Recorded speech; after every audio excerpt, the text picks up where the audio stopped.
a decorated black veteran, back from serving his country, gets pulled over by a cop who sees his skin color first, not his uniform. What happens next?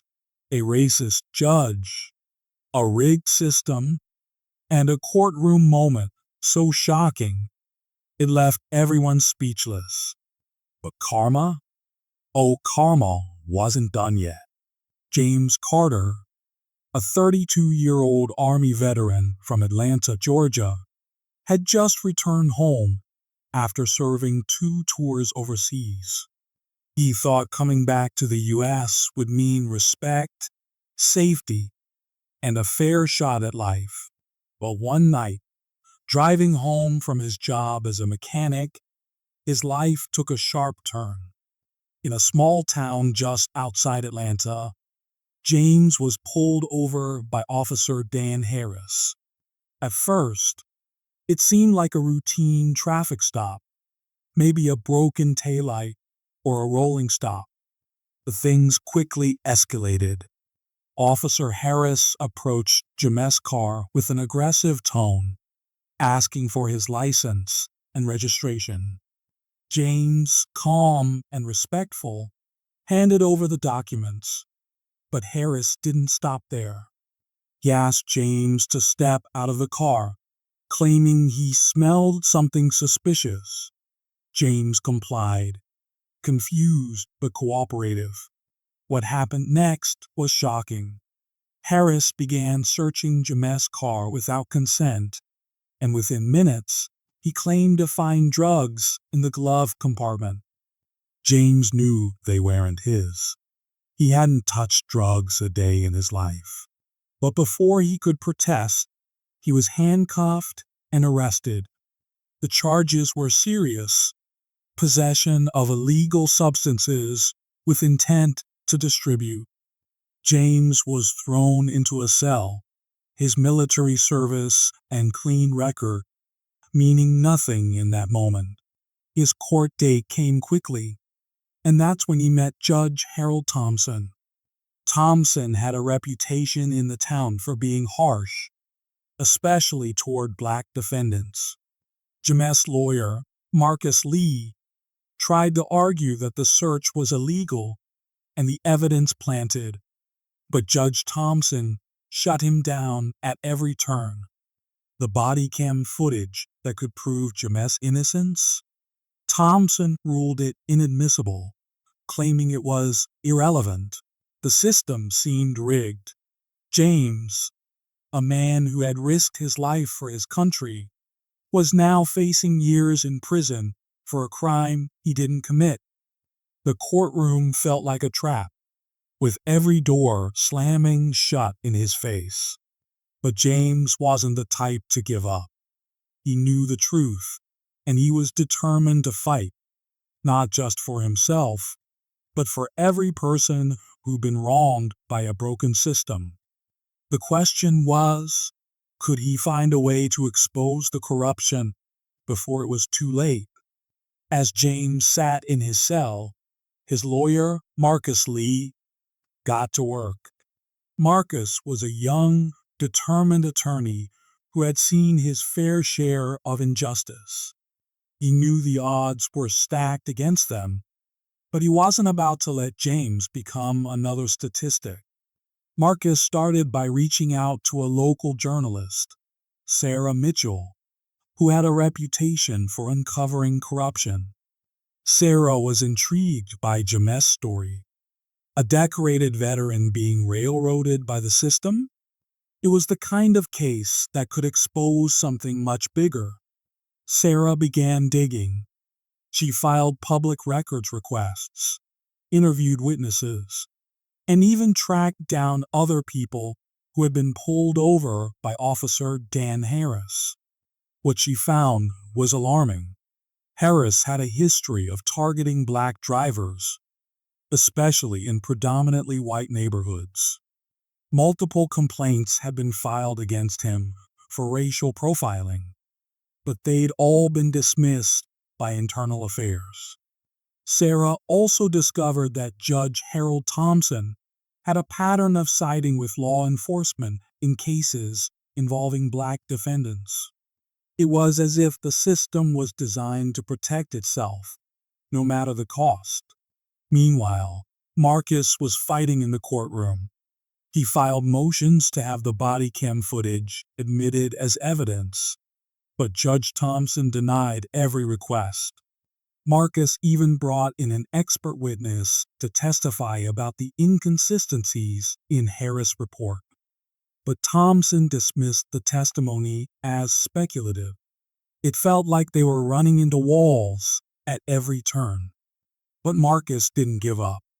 He knew there had to be a way to expose the truth. Then, a breakthrough. Sarah uncovered a key piece of evidence, a report from a mechanic who had inspected James' car just days before the arrest. The mechanic confirmed there were no drugs in the vehicle at the time. This directly contradicted Harris' claim that he found drugs in the glove compartment. Marcus immediately filed a motion to have the mechanic testify, but Judge Thompson delayed the hearing, citing a busy schedule. Frustrated but not defeated, Marcus and Sarah kept pushing. They started a social media campaign to bring attention to James' case, using the hashtag #JusticeForJames. The story began to gain traction, with people across the country demanding answers. Protests erupted outside the courthouse, and pressure mounted on local officials to take action. But the real turning point came when Marcus received an anonymous tip. Someone had leaked a portion of the body cam footage that Judge Thompson had refused to admit. The footage showed Harris planting the drugs in James' car. It was undeniable proof of corruption. Marcus knew this was their chance to turn the tide. He prepared to present the footage in court, but he also knew Judge Thompson would do everything in his power to keep it buried. The question was, could they get the truth out before it was too late? The courtroom was packed on the day of James' final hearing. Supporters, journalists, and even some local officials had gathered to see how the case would unfold. The tension was palpable. Marcus Lee, James' lawyer, stood at the defense table, ready to make his move. He had the leaked body cam footage, but he knew Judge Thompson would never allow it to be played in court. So Marcus had a different plan. When it was his turn to speak, Marcus called James to the stand. James, dressed in his army uniform, walked up confidently. Marcus began by asking James about his service, his clean record, and the night of the arrest.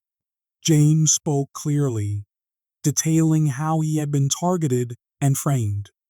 Then Marcus asked the question that would change everything. James, did you record any of your interactions with Officer Harris or Judge Thompson? The room went silent.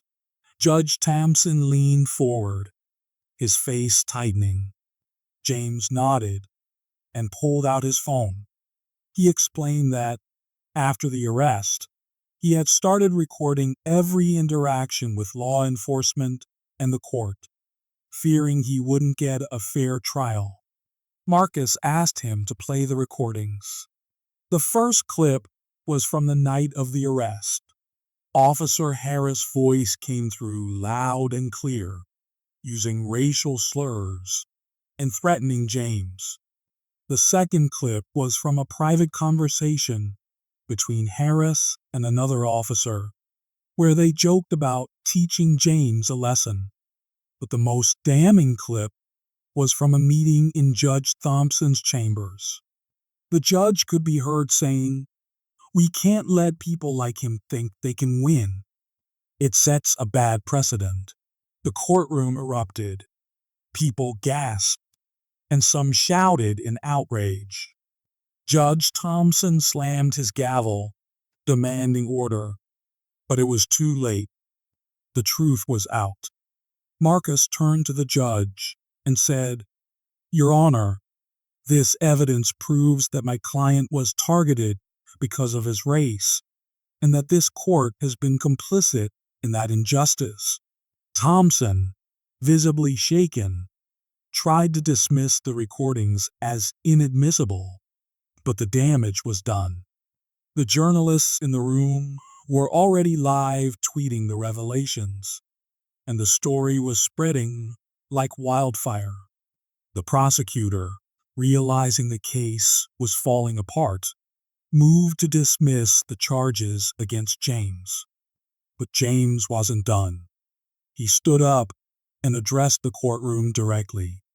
"I served this country to protect the rights and freedoms of everyone in it," he said. "But today, I'm fighting for my own rights. This isn't just about me. It's about every person who's been wronged by a system that's supposed to protect them." The room erupted into applause. Even some of the court officers couldn't hide their admiration. Judge Thompson, realizing he had lost control of the situation, abruptly adjourned the hearing. But it didn't matter. James had won. The recordings had exposed the corruption, and the public was demanding accountability. The climax of the trial wasn't just a victory for James. It was a turning point for justice. If you believe in standing up against injustice, hit that like button and subscribe.